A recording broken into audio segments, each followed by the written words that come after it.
Welcome to Offensive, where we only watch last-second comebacks. We don't got time for nothing else. You got to have heartbreak. We need heart medication. We need some Pepto-Bismol. Like the NFL football games are like literally you can't just breathe. Dave is doing his yard work during Sunday half the time, and he should be thankful, Dave, that you're spared from this insanity. We have all these games this weekend, and I barely remember any of them because I'm like purposefully blocking my memory of like how many times we have to come back after playing terrible, and not just the Packers. Lots of teams are doing it. It's like my favorite was league. My favorite was getting the text from you. It was about halfway through the fourth quarter of the Broncos-Giants game, and you tried trolling me because I traded Dak Prescott away last week. You're insane. Bo Nix and Ramondre Stevenson, because my number 2 running back had no touchdown potential, whatever. I just needed, even if he's a fall into the end zone, he at least had that potential. And then by the time I turned on the game, I see that Bo Nix had 40 points for me. Yeah, dude. Yeah. You can't talk trash in the NFL now because 5 minutes later, your team will score 30 points and completely turn it around. Seriously, he trades Dak, who's like QB1, for Bo Nix, who looked like literally should be out of the league. The second biggest comeback in the history of the NFL. And Bo Nix has the best quarterback game of the weekend. Like, what the hell happened? All in one quarter. 33 points in one quarter is the second most of all time. Yeah, I think he had all maybe like 11 message, Dave. Fantasy points before that quarter, total like 11, and then all of a sudden he's got. This is how the NFL fantasy works. It's all about karma. Like you'd think one thing's gonna happen, nope. Dude, what an absolute mess! I mean, ask Kyler Murray how he's doing. Hey man, you know what? I think he'd do fine in San Francisco. That's right. He can't see over the offensive lineman there either. I don't think it would matter. Honestly, I don't think it would matter. I also don't think it would matter if Tua played in San Francisco either, because, man, talk about a bad quarterback weekend. So let's get into it. Okay, so the London game, I picked the Jaguars, and holy crap, that was a mistake because they didn't show up to London. They were in Brussels or somewhere else because they're still on vacation, yeah. The Rams torched them. They absolutely torched them. That was interesting because 2 weeks ago we were saying, okay, after they beat the Chiefs, are they finally leveling up? Is finally what we're going to see from Trevor? Then he has a tough one against Seattle. They had all the pressure. Just like, okay, now we get to find out where are you really in the hierarchy? The Rams had a little bit of struggle earlier on, and they didn't have Puka. And Stafford just says it doesn't matter. They just stomped on them. First 2 drives for the Rams, they went down. They got touchdowns. First 2 drives for the Jags, they went 3 and out. It was never even close. And it even got to the point where the Jags were threatening to score with about 2 minutes left in the game. And they're rushing to get the ball down the field. Even though they're down 21-0, they wanted to give Matthew Stafford as much time as possible to respond. And the clock, how they managed the clock, the play calling, everything else when they got down there just looked awful. And then they didn't even get any points. And then the Rams took mercy on them because they're like, we're going to get the ball to begin the second half. We don't need to go up 28-0. So Stafford completed passes to 10 guys, found Devontae Adams when it counted for 3 touchdowns. 5. Yeah. 5. He is legit, man. He's making plays, one-handed catches, like good wide receiver play from him. I knew the second the Rams got him, I was like, I'm so set for fantasy because Puka will get hurt and then he'll get a 3-touchdown game just like this. Dude, seriously, Stafford picks his guy and he just throws to that guy and it worked again. What I mean? No, but this time he threw it to 10 different guys caught passes from him. That's true. And they have a bye next. They had a bye next week, which is National Tight End Day. So he got it out and he got completions to 3 different tight ends in honor of that. Well, how about that? But still, he went to Devontae in a lot of those situations like the red zone, which you should. That's the one thing about like Jordan Love. I'm like, go to your guys that are going to make a play. Go to Kraft. Throw Jacobs in the flats. Like if you're Stafford and you're just throwing a Devontae in the red zone all the time, good, because he made big plays for them, and it's fun to watch. Yeah, no, the Rams look pretty dangerous. Their defense looks really good, and the Jaguars, I still don't know what they are, but This No. was a butt whipping. I'll tell you right now, Travis Hunter's grades and analytics are terrible, at least at wide receiver. Like, he is really bad. How? I don't know. Like, he has all the talent in the world, but I guess he just doesn't have the instincts to play wide receiver in the NFL. Well, I think he'll get there eventually. But He might have a big turnaround, you know. 8 catches on 14 targets, 101 yards, and a tutty. A lot of that was in garbage time, though, and you could see that you could see that he only played on offense because their defense was terrible. Honestly, if you want to have the Jags have any sort of open competition, just have them play on defense. I know watching that game, Brian Thomas Jr., he had a lot of the alligator arms again. He was dropping passes. He was looking afraid. Yeah. The Jags, their other slot receiver that they had, he had 10 targets on the game, and his average air target was 20 yards downfield. And don't get me wrong, he's not a bad slot receiver. He's not a bad wide receiver 3 or 4 option. But when you have Travis Hunter and Brian Thomas, why are you wasting all those targets deep downfield to a nobody when you have 2 known studs? So it's a lot of the play design doesn't really seem to make sense in Jacksonville. Well, it's also an international game, which is just weird. Sometimes there's always like 1 or 2 blowouts in international games, and the Jags tend to be on the receiving end of that at times. But all right, we talked enough about that game. We'll get to Bears and Saints later. Just know, everybody, that Caleb Williams was awful in this game, but the Bears still won. So he played down to his competition a little bit. He just played down to himself. But yeah, let's get to Carolina Jets. Now, the Jets defense actually showed up again for the second week in a row, but they lost again. And, Andy Dalton had to come in and do Andy Dalton things, which was be very mediocre and just uninspiring. But hey, you know what? Carolina got the win. Carolina's 4-3, guys. Okay, so they're looking, they're going in the right direction. Now, in the NFC, they're like probably 10th for playoffs right now because everybody seems to have a winning record or a terrible record in the NFC. But yeah, so not a really exciting game. The Panthers didn't look good. Dave's former boyfriend Justin Fields got benched finally, like you were calling for. He finally got benched. Tyrod Taylor came in and looked just as bad. So just as bad. He didn't have anyone to throw to, with Garrett Wilson being out. Your best option is Taylor, the tight end. Yeah, well, he could have done anything. He didn't do much anything. So The Jets are the Jets. The only thing that's interesting to me now is, does Aaron Glenn make it through the season? Because I feel like if they get to 0-10 or 0-11, I don't know if they cut bait or not, but I feel like it might happen. He's going to go back to being a D coordinator. Yeah. Do you guys think they'll keep? Let's say the Jets go 1-15, or let's say the Jets go 0-13. They don't win their first 13 games, which is very plausible. Do you think he keeps his job the whole year and they give him a second year, or do you think they cut bait on him if he can't win? This is like the worst Jets team ever. I just don't know how they're going. I think at the end of the season they're going to get rid of him. Yeah. If you're a head coaching candidate, do you want to go to a team that has no problem firing your head coach in the first or second year? There's no stability there. And that's part of the problem, because they fired Saleh so quickly. I saw the Athletic. They fired him middle of season, right? Yeah, in the middle of his second season. Yeah. The Athletic had a pretty good article the other day where they're talking about how no matter what happens, there's a lot of parallels between what's going on now and what Aaron Glenn had seen back when he was with the Lions, when they started building up from the beginning, because he was there with Dan Campbell in the beginning. So a lot of, as far as the winnings, how they're losing, the stats for the defense, there's a lot of direct parallels to it. So it laid it up pretty good how Woody Johnson has to realize, okay, it is what it is. We have to give somebody time to try to build something. So I think even if they went 1-16, I think he'd still be there. Interesting. I don't know. I mean, the Jets make no sense, so I think they'll do whatever makes the least amount of sense. So that's just my prediction, and I'll probably do that. Oh, speaking of doesn't make sense, you want to talk about them Eagles? Dude, what? Oh. So Jalen Hurts was 5 for 5 on deep passes in this game. He hadn't hit one like all year. Mm-hmm. And then he goes to the Vikings and he's just hitting deep passes all day. Again, the Vikings have a hole in their defense. It's the secondary, especially those safeties. Like you can attack them deep. I think the Eagles finally figured that out. They pulled this one out. Carson Wentz didn't look great, but the Eagles are the worst deep passing team in the league before this game, guys. Like seriously. And then they just 5 for 5 for Jalen Hurts. That pass to Devontae Smith was beautiful too, by the way.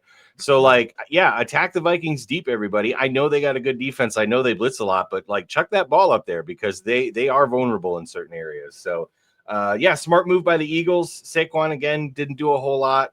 Yeah. I don't know if he's going to do a whole lot, but the Philadelphia Eagles pulled it out. And this kind of makes me worried because now they're getting AJ Brown and Devonta Smith involved, and Hurts might get on a roll because I think he's a little bit streaky as well. So, when the Get Eagles their confidence up. Yeah, when the Eagles can throw the ball, they're a lot more dangerous. So They still, I mean, I was telling Dave before the show, I don't really believe in PFF ratings, but it's hard to find better. What are we going to do though? Like we have to like talk about something, right? Eagles don't grade very well, and the only players that really graded decently on their offense was like the wide receivers because all those deep passes, right? So like, I think this could maybe go in a good direction for them, and they could play better. And their defense isn't really that great either. Like Carson, this is the thing. They kind of just scraped by beating Carson Wentz, and Carson Wentz was complete trash this game. Like he was not good. I think his PFF grade was like a 20 out of 100 or something. Yeah, he was not good, and they still put up 22 points. Now they did get some garbage time points, but still, like the Eagles don't look like the dominant force they were last year. But they're still 5-2. Like. Right. If you're not playing well and you're 5-2, we'll get to another team that I don't think is playing well. That's also got a winning record. Like if you win, you win. That's kind of like in the NFL this year. Now is got to be. It's like going through the mud. Like as long as you can get a win, just get it. Just get it. Fine. Yep. Just get it. Fight for it. Bite for just it. Get a win. Kneecaps. Yeah. It don't got to look pretty. Just get wins and later try in to the get season, out healthy. like pretty points and playing well means more. But right now, you just got to win. Speaking of a team that doesn't know how to win, go ahead, Dave. Oh, no, I was just going to say, do you think that this is the year that Devonta Smith is finally overtaking the AJ Brown? No. Because let's see. Against the Rams, he caught 8 of 9 targets for 60 yards a tutty. 2 weeks later versus Denver, 8 of 10 for 114 yards. Yesterday, 9 of 11 for 183 yards in a tutty. So he's getting a lot. He's getting a lot of targets. Right. And I think he's catching them. He's connecting with the quarterback, unlike AJ Brown, he hasn't been that. No, and I think that's why AJ Brown's frustrated. We all know AJ Brown, I think right now is a better receiver than Devonta Smith. And that's no shade on Devonta. He's fantastic, but AJ Brown's just a different animal. And he is one of the best wide receivers in the NFL. So I don't blame him for being upset that he's not getting fed the ball because he should be fed the ball. And that's on the Eagles offense. So no, AJ Brown's a better player. So they're making a mistake by not giving him the ball. Go ahead, Doug. I'm going to say Devonta Smith is now the leader of the clubhouse only because Fat Dan offered me him in a trade, and I said no, and now it's like my karma is coming back to me. Yeah, you should have taken him. I should have taken the trade. Literally, he goes off for like 150 yards and a touchdown. Dude, seriously. All right, well, let's talk about a team that doesn't know what winning looks like. That's the Oakland Raiders, and what an absolute I picked shamble. them to be the dark horse for the Super Bowl, and they're out doing a great job this year. Dude, yeah. I mean, Geno looks like he shouldn't play another game this year. Does he throw more picks than touchdowns at this point? I mean, it feels like I think it's one more. I think he's got one more pick the touchdown. It's close. I don't even care to look it up. I don't even care. Geno watching the game is not fun in any way. It's just ugh. I feel bad for Raider fans, and like Geno should not play another snap the rest of this year. Maybe, I mean, they probably shouldn't have hired Pete Carroll. I mean, he's hitting a century before you know it. So, like, I mean, I don't know what the Raiders What's are their doing plan anyway. at quarterback if Geno isn't good? Kenny Pickett. Anyone else? Kenny Pickett. He's the backup. Jacoby Brissett? Can they trade for Jacoby? So Kenny Pickett, people make a lot of fun of his small hands. I just want to let you guys know the first snap he took, he fumbled it because it hit those tiny hands. So like, poor Kenny Pickett, man. He'll never escape it. He'll never escape it. All right, here's some fun facts. Dave brought this up earlier. The Raiders had 30 offensive plays. The Kansas City Chiefs had 30 first downs in this game. Andy Reid has been a coach for, I believe it is 18 seasons, and his team has never had a shutout until yesterday. Wow. This is the first shutout in the history of Andy Reid's career. That's how crap the Oakland Raiders are. They are literally all because we picked Brock Bowers #1 in our the draft. steaming garbage of the Raiders is so hot it's affecting the ozone layer. It's just Chip Kelly being Chip Kelly, and they draft the running back in the first round, and I think he had 4 touches in the first half. Dude, I'm saying like get them out it's of just there. like Yeah, you don't have Jacoby playing. You don't have Bowers playing. Oh yeah, let's not Yeah. use our dynamic running back. Let's just try to prove how smart Chip Kelly can be. They got to get rid of Chip Kelly first and foremost. And that's back-to-back Get games with the. Go ahead. Yeah, get an NFL offensive coordinator in there. Yeah, Just I mean, the Raiders, I don't even know what they're doing. But that's back-to-back games where Kansas City's put up 30 on offense. Their offense looks good again. So now Kansas City's back to being scary after looking kind of crappy to start the year. But again, it's the end of the year when you got to worry about Kansas City, not the beginning of the year. They literally scheduled this on purpose. The NFL is totally scripted. They're like, we're going to allow you to play the Raiders and all these crappy teams in a row, and then you can just get back into. Well, they did it to the Lions, who just put it to the Buccaneers. So I'll give them credit, but it's also at home. Kansas City's also always way better offensively at home, usually. Well, they also did it for the Bears. So there's gonna be all the hype when we win 6 in a row against really crappy teams. I don't know if you guys will win 6, but you will. I think you will win a lot of those games. But we'll get to the Bears later and how their way of winning is maybe unsustainable. But we'll find out. Oh yeah. Yeah. So let's go to New England. 5-2, New England. Vrabel turned this around like that. I mean, damn, that did not take long at all. And they did what you're supposed to do to Tennessee. Tennessee was in the game for about, 14, 15 minutes, right? They gave it their best, with their new coach. But, New England took care of business as they've been doing all year. I think people are overlooking New England because they've been kind of like less dramatically winning. The Bills game, obviously, I think some people took notice, but I think they've been a little bit less dramatic in some of their wins. But they're 5-2 as well. Like they are right there. They have a better record than Kansas City right now. So, well, shoot, Drake may set the Patriots record for 91% completion percentage. That's nice. Crazy. So now, he went 21-23 on the season, 1,700 passing yards, 12 tutties, 2 interceptions. Yeah, he's been pretty good. That is pretty amazing. So he's as much as we love QBR, what's that?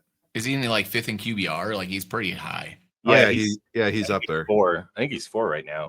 Yeah, I believe he's 4. But that's one thing where I'd love to slam Josh McDaniels. He's a terrible coach, terrible head coach. But for some reason, when he's in New England, he's able to make everything all better. So yeah.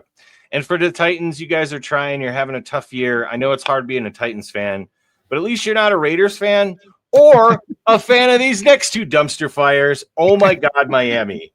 Oh my God, Miami. I mean, Cleveland.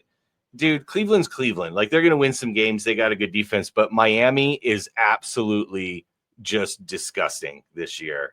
Their fans are done. Everyone's so upset. Mikey Flavors, I love you, man, but the team's done. I am surprised Mike McDaniels has a job still today. I am absolutely surprised. Yeah, he's got to be dealing on the side to the owners or something, or like. Well, they just signed him to a contract extension in 2024 that takes him through 2028.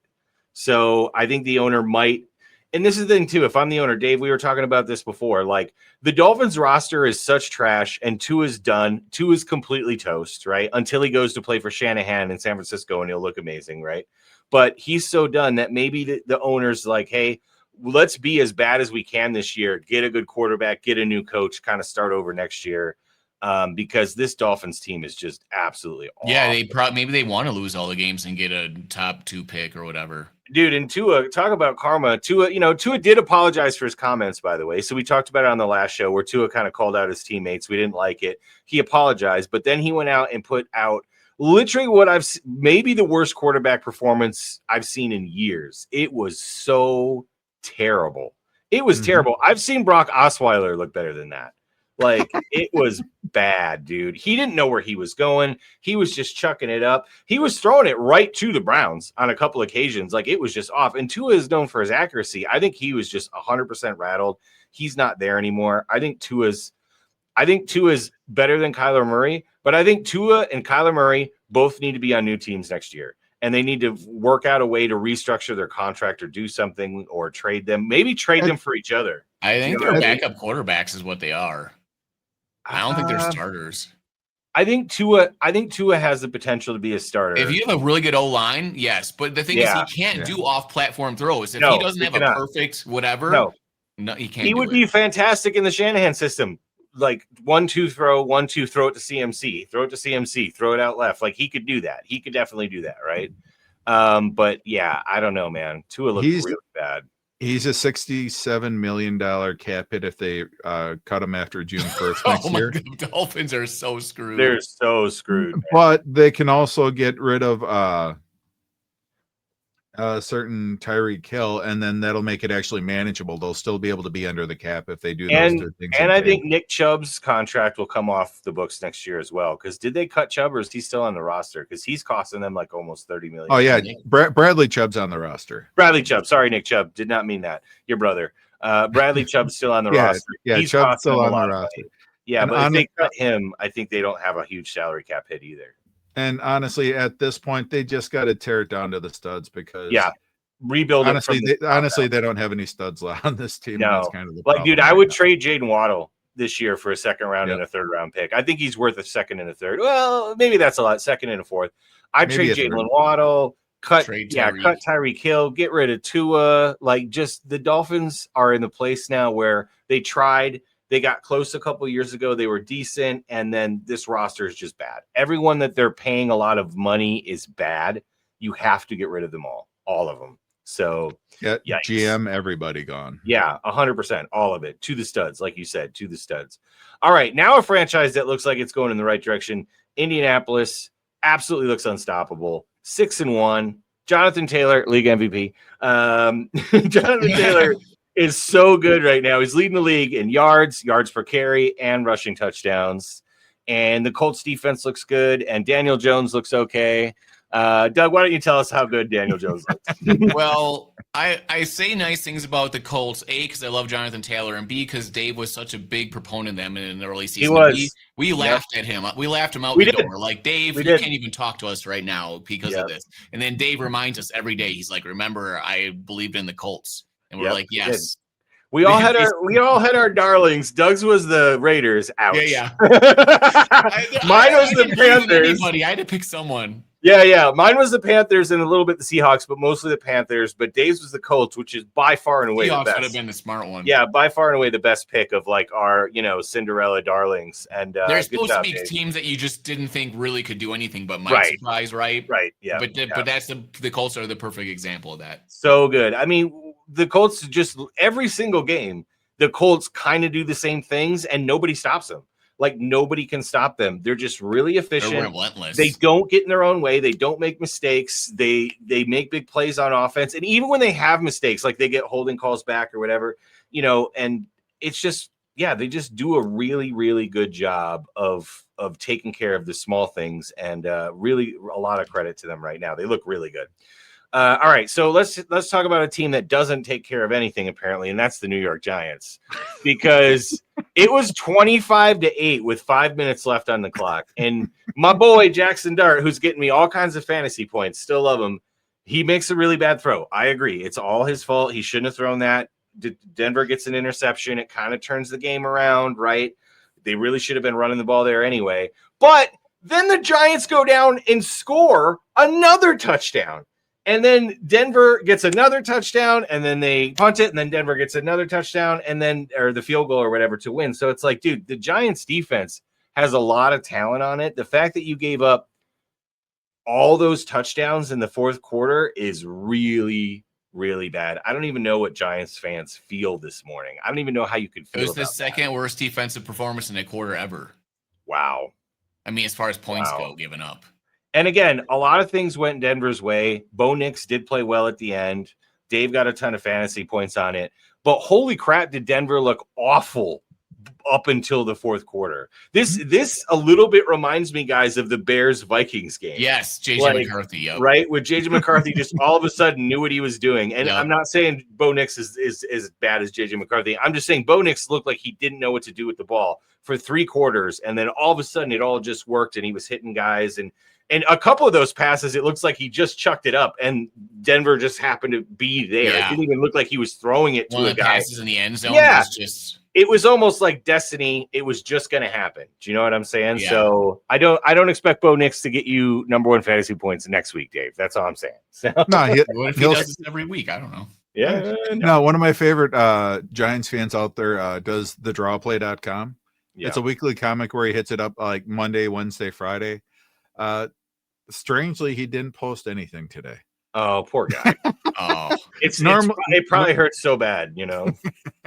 It probably hurts so bad. All right, dude. I mean, Doug, what's Denver radio saying these days? Do they think that Bo Nix is the reincarnation of Jeebus? Look, Or like, Denver is the place of all places that loves their quarterbacks, even more than people Yeah. loved Brett Favre in Green Bay. Like they put up billboards for Tim Tebow all over the city. You know what I'm saying? Like they just out of their own hardware earned money for Tim I know Tebow. a lot of Broncos fans who still say John Elway's the best quarterback that ever lived. And I'm like, bro, no. Yeah, like Stink, their offensive lineman guy that's like the all-pro Hall of Famer. Slera. He says that he's Elway's better than Mahomes and stuff, you know, whatever. But I mean, I don't like he was his Mahomes, offensive but- lineman, so like that's okay for him to say. He kind of has to, but I don't know. Denver's just like that.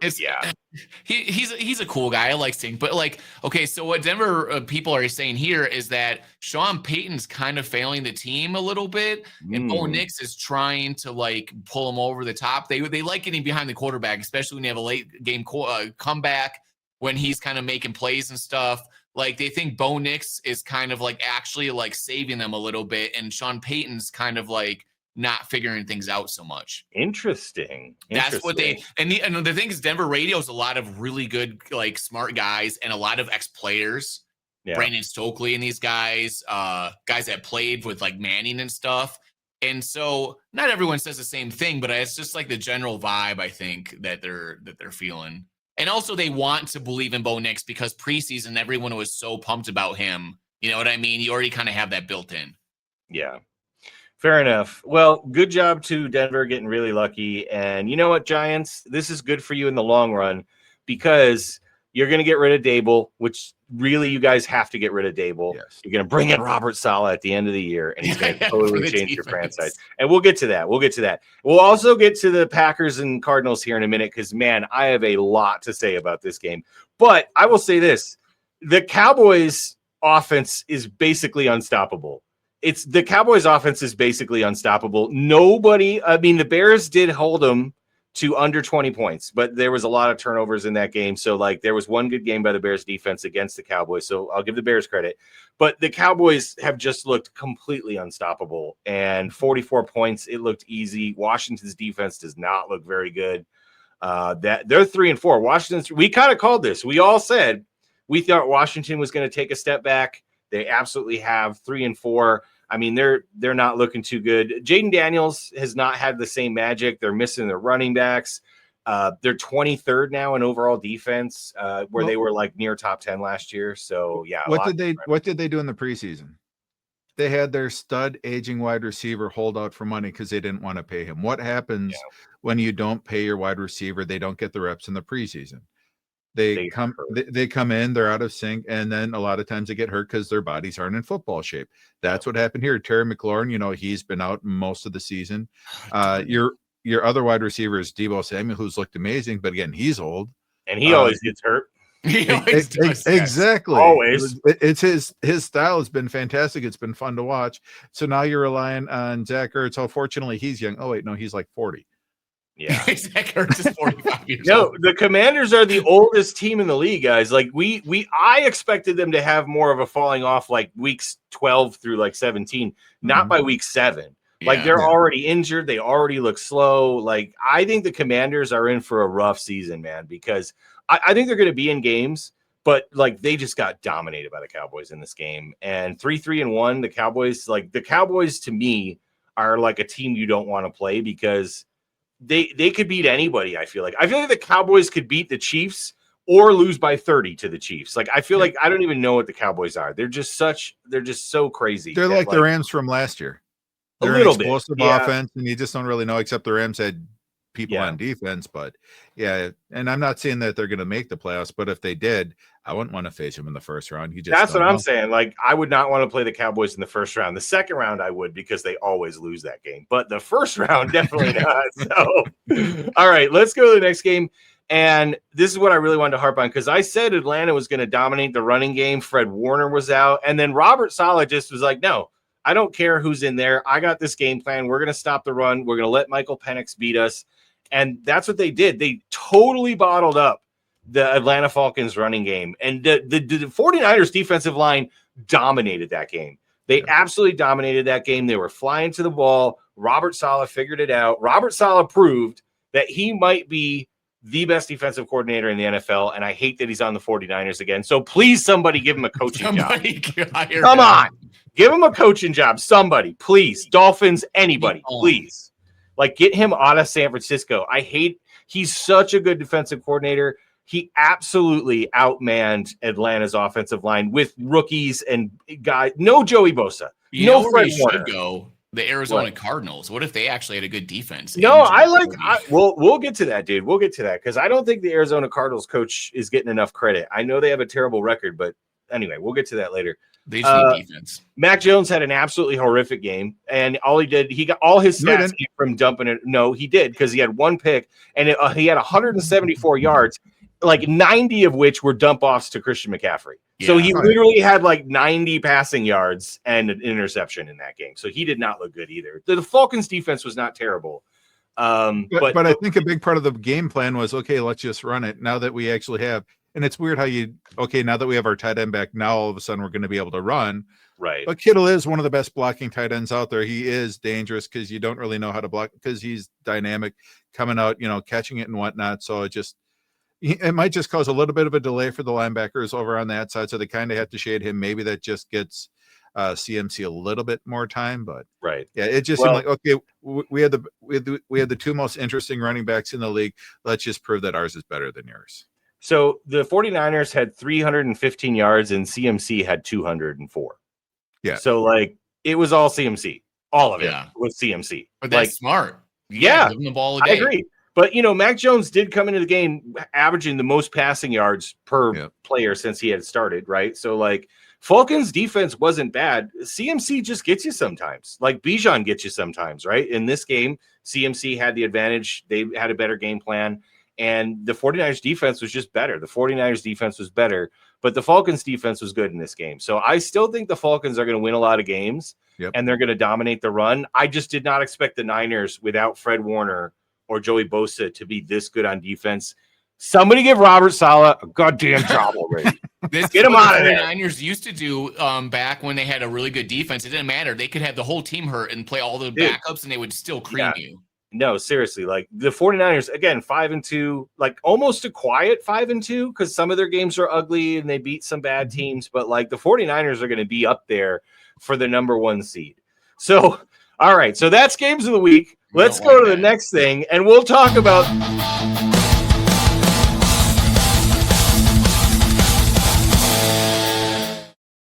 I don't know why I did that.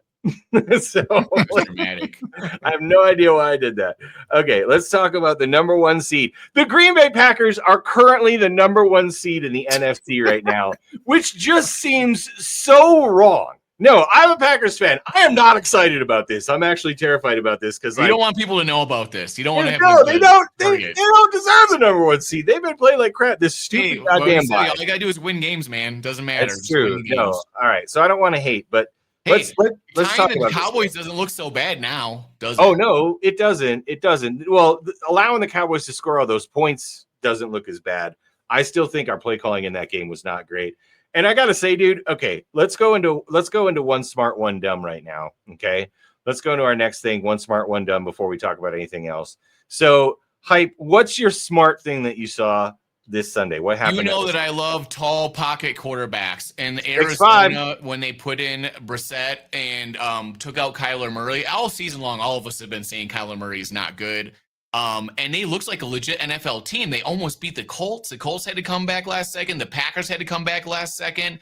And as much as the league's turning to running quarterbacks with Jackson Dart and stuff, at the end of the day, if you can't process information and make good reads and stuff, some of these guys like Sam Darnold, who everyone thought was a backup quarterback for the rest of his career, they just make the right read and just do their job, and they're looking really, really good. On a good team or even a quote-unquote bad team like the Cardinals. So smart move for the Cardinals, put in Brissett, and maybe you need to have more teams do this. More teams see, if they can get a tall, good quarterback in there that can just scan the field and make reads. Like the Bears?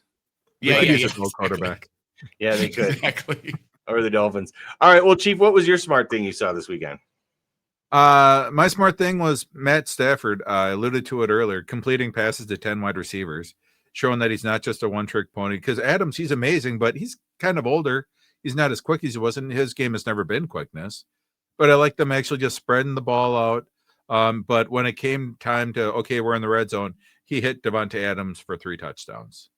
So he's like, when it doesn't count, I'll give it to everyone. But when it matters, you're my guy. So I thought that was a smart game plan. So I like that one. Yeah, no, the Rams definitely came in ready to play that game. Okay, so my smart thing was Jordan Love talking Matt LaFleur into going for it on 4th down, because Matt LaFleur wants to play conservative, and Jordan Love came over and basically talked him into it. I think if the Packers kick the field goal there, I think the Cardinals absolutely go and score and win that game. This is the thing, though. We found out later that Jordan Love didn't talk him into it. What happened was LaFleur looked at Jordan Love, and Jordan Love looked pissed. And LaFleur's like, nope, we're going for it. Like, my quarterback, I believe in him. Exactly. Jordan Love talked him into it by realizing it was a stupid-ass decision. Yeah. My quarterback's pissed. But the thing is, he realized, like, I need to trust my quarterback, and my quarterback knows he should be playing better, and that, like, he can do better, and I'm going to let him do it. And then they did it. So that was both of them. Well, here's my dumb thing then off of that. Matt LaFleur talking big game like he's aggressive and giving out quotes. That is dumb. Matt LaFleur, you cannot give out quotes like you're aggressive. Scared don't pay the bills. Jordan Love convinced him, and he's like, no, I made that decision. That was Matt LaFleur, don't you ever give a quote again like that, because you have no business talking game like that. Zero business. You are the most. He does it like once every year. Most conservative, weak-ass play caller when it comes to those situations. You are the worst at it, and we should have been going for 4th down. I think they didn't even run the play times that he put in. I think they changed the play or something like that when they're at the line. So, All right.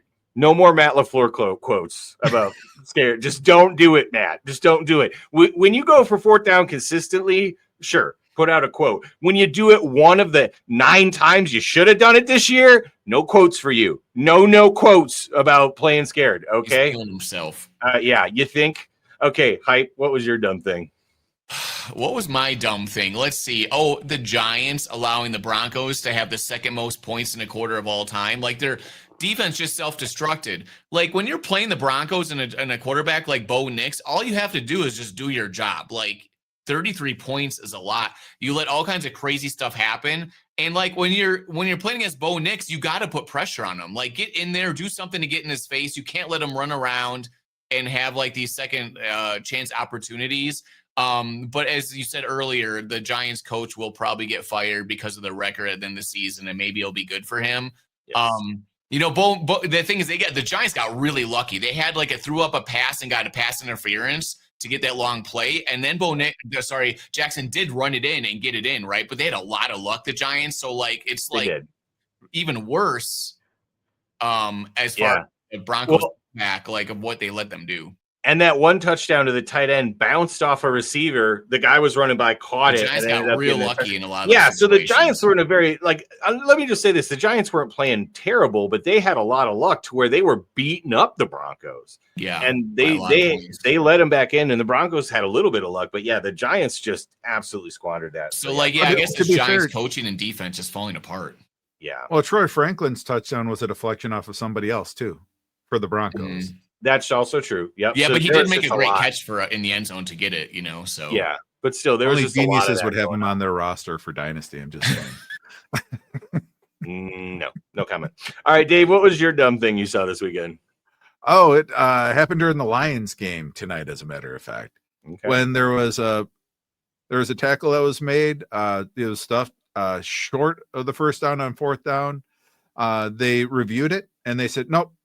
He caught the pass. He completed it. They gave him forward progress, even though it was obvious that his knee was down before then. And they gave the 1st down to the Buccaneers. So the Lions had to go and challenge it. And then the refs had come. I think his phrasing was perfect when he came back and say, okay, after reviewing it for a second time, the runner was down short of the 1st down. We're going to give Detroit back their timeout and their challenge. So it's just saying, okay, we already reviewed it. We bleeped up. Okay, we're bad. Here you go. Here's everything. And will you still be our friend? It was how close he was to getting a 1st down. Depending, I guess, on your angle of how you saw it, but it looked like you could have argued for the 1st down on that one.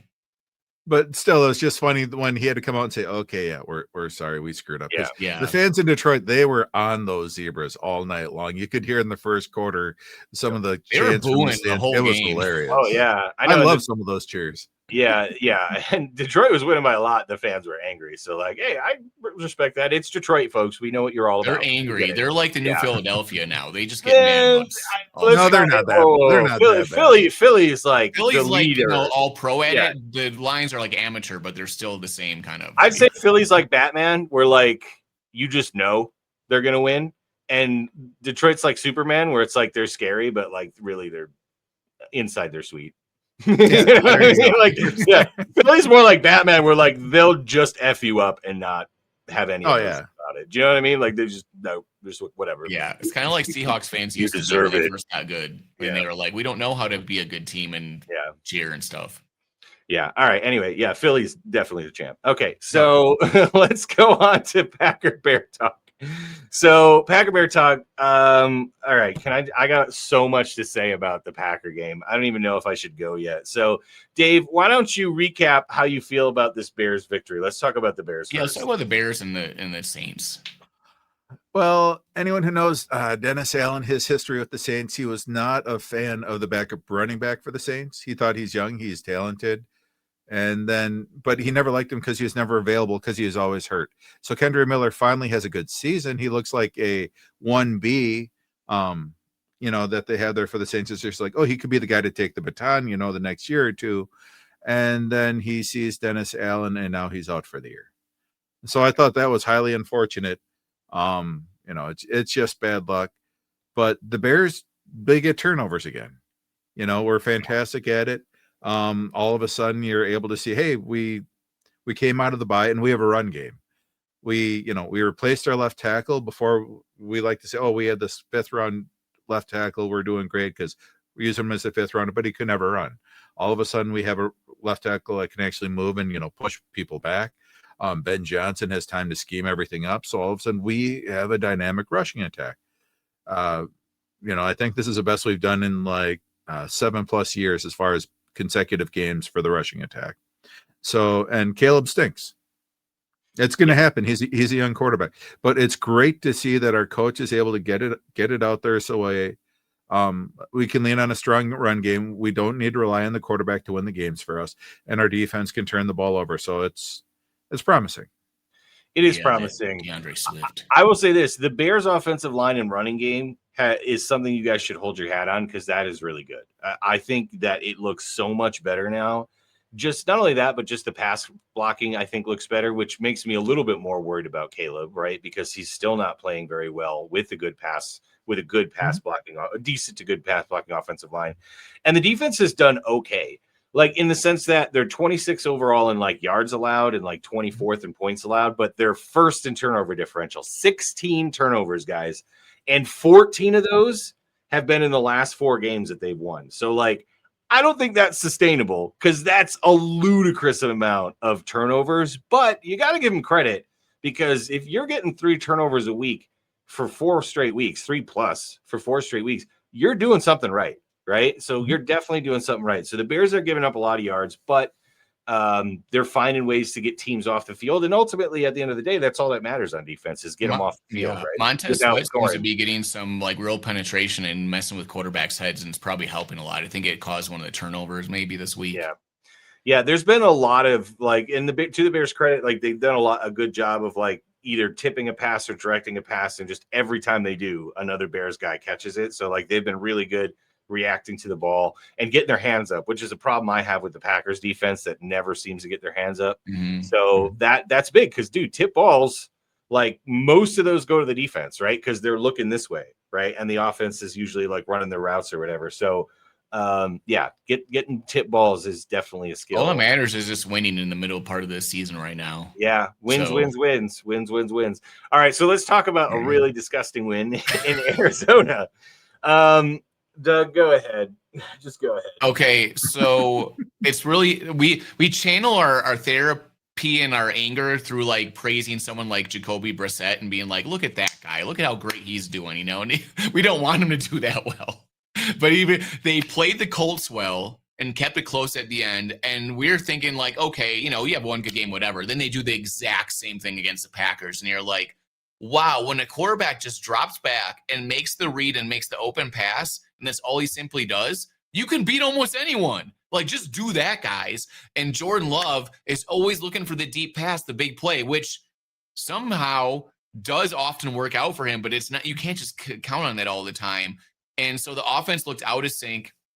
Thank God they figured out and got it together at the very end. But that's what they should be looking like all the time. You go to your good players, you get comfortable with them, you get a rhythm, you get a feel for people like Tucker Kraft and whoever, like maybe Dobbs or whatever. Like you gotta get chemistry with them, so you know when Kraft's running a certain route and a certain defense is up there, this is what we're gonna do, how we're gonna react to it. So you know you can just have your like go-to guys all the time, and it just doesn't feel like their offense has that, even though they definitely should for how long they've played with each other. I like the stat that I mentioned to you guys earlier this morning, where Green Bay leads the league in third down conversion rate. Mm-hmm. They're 48% on third and long, so it's 7 or more yards. 48%, that's ridiculous. It is. Meanwhile, really you're high, only before this last game, it was even higher. It was like 56, right? Oh yeah. But the problem is that they're not getting first downs and first and second down enough. Thank you. Well, and you're 21st on third and short or medium, and that's because you have Jordan Love is 10.3 air yards per attempt on third and short or medium. Trying to throw it deep. So if all you need is a little bit, he's just like, no, screw it, I'm going to chuck it. Yep. And this is what he does. So, okay, but first of all, let me get into this. So the 2 fourth down plays, right? I just was in my head. I was just saying, Jordan Love, just throw it 5 yards. Just throw 5 yards. Just throw 5 yards. Please just throw 5 yards, right? And he throws the ball to Dobbs, who, by the way, is open, and Love missed him. I don't think I've seen Jordan Love make a really inaccurate pass all year. I've seen him make some poor decisions, but I thought Jordan Love's accuracy so far this year was fantastic. He was off by about 2 yards on that throw, or otherwise Dobbs has an easy touchdown because he's like 3 yards in front of the safety at that point, right? So, and that's 4th and 2. He goes for it, but if he hits that, it's a great play. But you're absolutely right. Jordan Love, just get a first down there, or you got to be good enough to make that throw. And I think he pushed it. And that's why I think he was a little bit on his back foot on that throw. Yeah. But then on the second 4th down, again, he threw it 20 yards, but this time it was a great throw. Tucker Kraft caught it. So, Dave, that is an excellent stat that we are so good on 3rd and 7, because when Jordan Love has the ball in his hands, he's been making plays with his feet, rolling out, finding guys. Do you know who's not doing anybody any favors? Matt LaFleur. This play calling has been an absolute stinker since the second week of the year. I thought he was pretty good against the Lions. I thought he was decent to okay against Washington. Terrible against the Browns. Awful until the second half against Dallas. Completely awful most of last week. And then pretty awful other than the 4th quarter of this game. Matt LaFleur is running a stinker. His game plan coming into these games is not good. He's taking the ball away from Jordan Love. He's doing all these dumb screens. He's running sweeps on 3rd and 1, right? Dude, with Luke Musgrave's your lead blocker? Are you kidding me? Don't even get me started on Luke Musgrave blocking. Like, I don't even want to talk about that. So Matt LaFleur is 100% on a stinker right now. His game plans and play calling have been some of the worst I've seen in a while. And Matt LaFleur, I feel like, goes up and down. At the end of last year, he was not good. Beginning of last year, he was really good, right? So I'm thinking he's like getting out of that funk, hopefully. Hopefully he gets out of that funk. Because, Doug, as you mentioned, he did change his mind and go for it on that 4th down. He wanted to kick the field goal, saw Jordan Love's face, changed his mind. But his instincts were to be a chump and kick a field goal, right? That was his instinct, and then he changed it. So continue to change that instinct and be aggressive. Let Jordan Love control the game. Jordan Love right now, in his 2.5 seasons, right, one of which he was injured, has the 5th highest passer rating of any quarterback in the league, and he has the 4th most games over 100 QBR, or over 100 passer rating. So he is playing excellent. Even when he was injured last year and everybody was giving him crap and he threw all those interceptions, he's still playing excellent. Let him win games for you, Matt LaFleur. Stop throwing 2-yard outs. I mean, Doug, at least there wasn't 4 straight wide receiver end arounds in this game, because I was half expecting that. Like, dude, I'm sorry. So, again, the Packers getting a win in Arizona is great in the sense that Arizona plays everybody tight. and Arizona kind of shoots their own foot. But this kind of exacerbates my point. Arizona controlled the game. Arizona's game plan determined the way the game was going, not Matt LaFleur's game plan. He got out game planned. And you know who else is on a stinker? Is our defense, because without Micah Parsons, our defense was horrific. It was bad. Dude, Rashawn Gary, thank you for making that one play. That was the only he made time one your play, name that's it. was called the entire game, by the way. Rashawn Gary didn't do anything except for that one play, but it was huge because we got our turnover. 3 total turnovers on the defense, which is less than the Bears had this week, by the way, guys. They had 4. So, yeah. Dude, Halfley's on a stinker. LaFleur's on a stinker. Love played poor in the first half. Half of our wide receivers are hurt. Josh Jacobs is injured. The offensive line looks like trash. And we're the number 1 seed in the NFC right now. So you know what? I'm not going to complain. I am upset, but we're doing all this stuff wrong, and we're the number 1 seed. If we start figuring stuff out, the Packers could be really good. It's frustrating how much better we know they can be. But like you said, all you got to do is win. Just freaking win. And the Packers are the 1 seed right now, despite all of that. They don't look half as good as the Buccaneers have, or the Colts have, or the Chiefs have at times, or the Giants have at times, or, the Cowboys look like yesterday, yet they have the best record, technically, in the NFC. So it's like, part of me is like, shut up and appreciate it. You could be the Cardinals, who have played really well and can't find a way to win, Oh, poor Cardinals fans, man. But I got to say, Shane Steichen, I really liked his game plan. They don't have their 2 starting running backs. They don't have Kyler Murray, which is a blessing, which we all know. They're missing one of their wide receivers as well. They don't have a great offensive line. Banged up secondary. Yeah, dude, they did a great job. The Cardinals come to play, man. Like, respect to them. They come to play. They stuck if they to their get a real guns. quarterback. And look at Trey, out there just killing us. And my dumb thing should have been Jeff Halfley, because we left him wide open the whole game. The best player by 10,000 miles on the Cardinals offense is Trey McBride, and we just decided maybe not the to best cover. tight end in the league, and we just leave him wide open every play. Yeah, no, Jake Ferguson's the best tight end in the league, folks. Oh, sorry, you're right.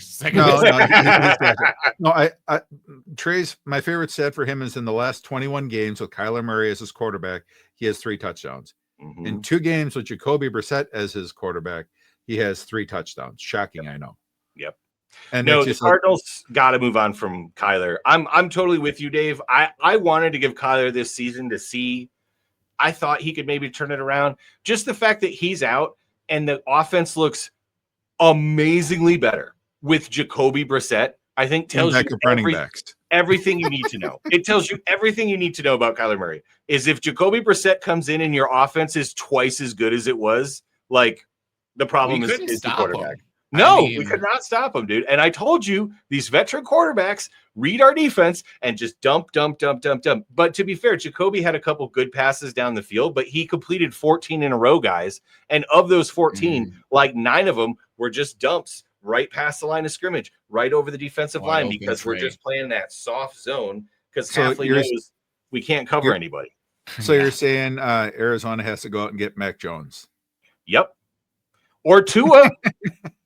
Dude, I mean, I'm saying right now, can they work out some deal where they trade Tua for Kyler and nobody has to pay a penalty? They're like, hey, they have the same salaries. Can we just move them without paying a penalty?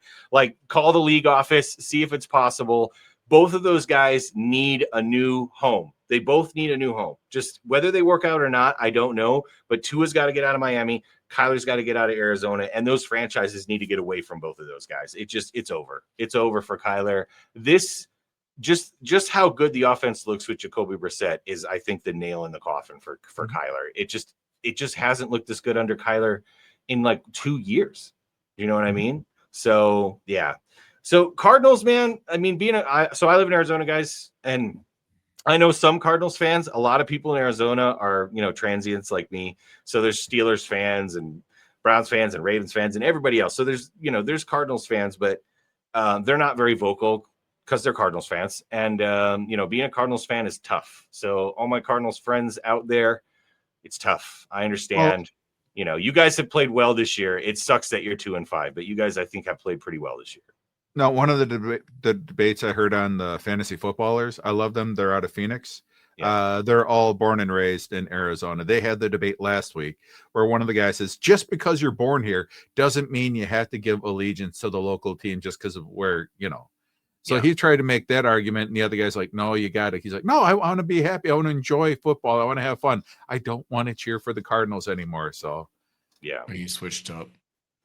Well, That's and the Cardinals, when they first moved here in the 80s and 90s, were tragically bad as well. They were tragically bad for like a generation. So like a lot of my friends my until age, Kurt Warner came along. there are some I Cardinals fans. like David Boston. Yeah. Jake Plummer But was still fun to watch. There's a lot of Cowboys and a lot of Broncos fans here as well, from like people my generation that were here when the Cardinals were just so atrocious that it was really hard to cheer for them.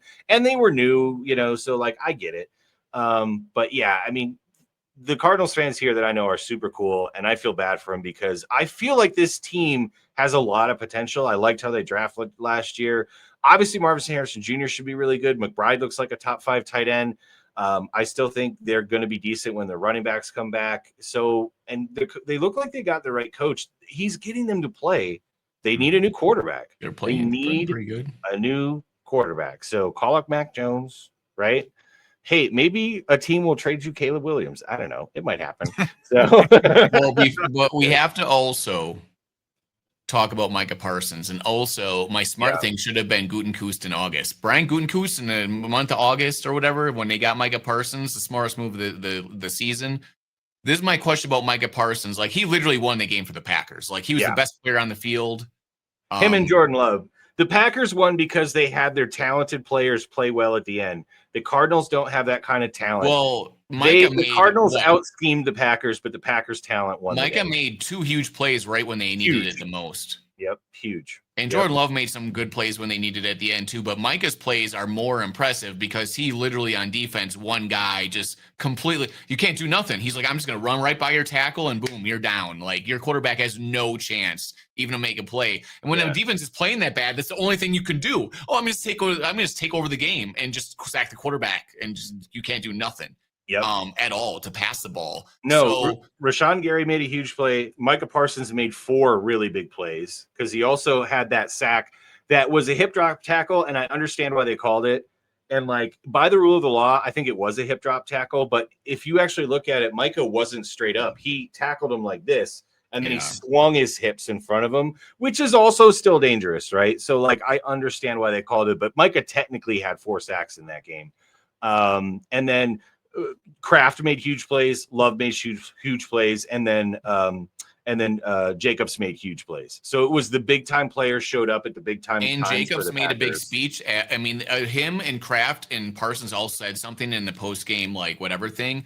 Yeah. But Jacobs almost cried. He was like, "Look, guys," he's like, "I love you guys," and he's like, "Don't ever." He's like, "You're never gonna be able to stop me from playing," because he was sick and he had a hurt calf muscle. And the coaching staff was going to rule him out. And he literally showed up and said, "You can't rule me out. I will do whatever it takes to get on the field." So they made him do all these additional drills, made him go through all this stuff, and they ended up clearing him, and he didn't look that great. You know what I mean? They probably were like, until we needed him, and he got those touchdowns. Because, dude, that run to the outside on his first touchdown, like he outran, he took a really good angle. When we really needed it badly, he was just normal Josh Jacobs, and he could do it. But you could tell during the game he was struggling. Like, he was having a hard time. Also, shout out to Haversick, the kicker we picked up. That's a substitute teacher out of Cleveland that kicked a 61-yard field goal for us at halftime.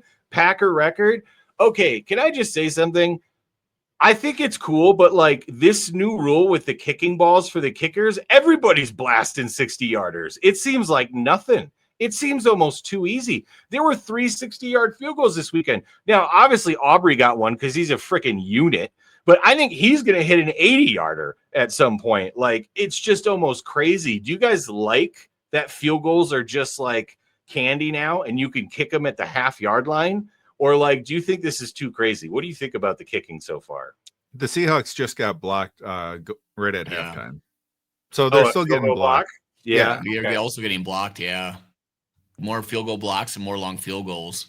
But Seahawks defense is holding down the Texans, dude. This Seahawks defense is legit, man. Yeah. I hear that one of their quarterbacks is on the trade block, though. So Packers, trade block, cornerback, send him Romeo Doubs. No, just kidding. I love you, Romeo. but we need a cornerback really bad. Yeah. So would you rather see 60-yard field goals, or do you rather see someone try to do a corner punt again, a coffin corner punt? Oh, a field goal for sure. That's what I'm saying. Exactly. Like, Yeah. So I'd for it. much rather see a 60-yard field goal. And if Same. you miss it, then it gets to be exciting because then the other team gets Then the ball other right team's there, really right close. at midfield. I think that's going to be the strategy now. It's like, do I want to kick a 60-yarder? I know I can kick it that far, but if I miss it, then they can kick a 60-yarder without even moving the ball. Do you know what I mean? It's like the half-yard line. You can just kick a field goal now, 67 yards, So, that's just crazy to me. But good job, Haversack. Guys, okay, here's a question for you. And this is kind of why I brought up the Micah Parsons thing. Is he just had this big game where he should have had 4 sacks, and on the defense that started off the season looking really, really good, he's kind of coming in as like the savior to save the game all the time. Yeah. And he's going to have, he's on track to have the most sacks ever now after this game, and maybe the best season he's ever had.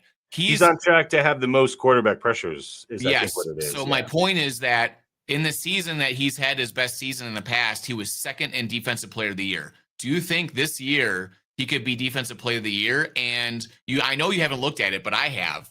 And do you think he's ranked high in Defensive Player of the Year, like voting, or odds right now? I think he's probably 2 or 3 right now. Who do you think would be number 1? Like, we got Hutchinson, Benito, Myles Garrett. I would say Benito might have to be number 1 because he's got that huge sack game and the Denver defense has been consistent. But you also got Surtain up there.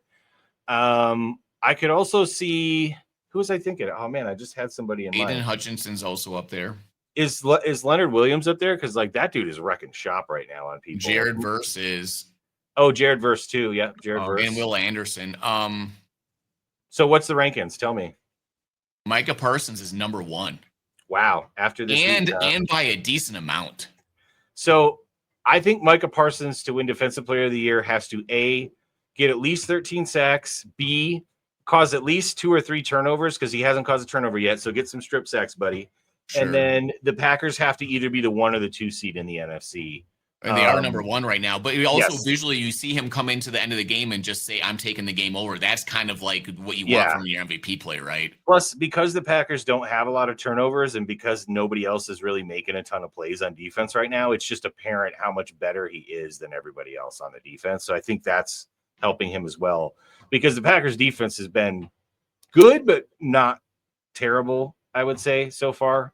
I just Myles Garrett, I don't know what he's doing recently. I remember seeing some viral videos about how radio DJs were really pissed at his play recently or something, but he's number 4 and Benito's number 3 and Agent Hutchinson's number 2. Yeah, so, Myles Garrett might get it, but the Browns are so bad. I think it usually goes to a team that's at least decent. So you think it's a 3-horse race between Benito, Hutchinson, and Parsons?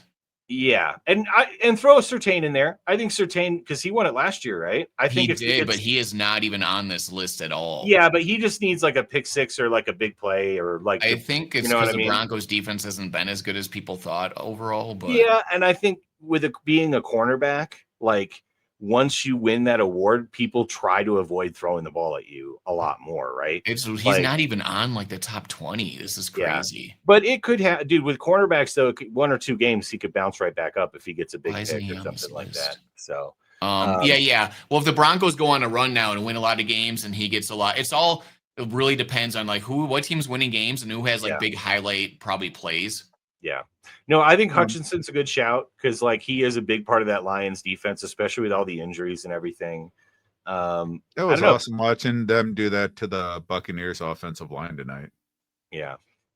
Just getting after Baker. But just became official. Mike Evans suffered a broken collarbone.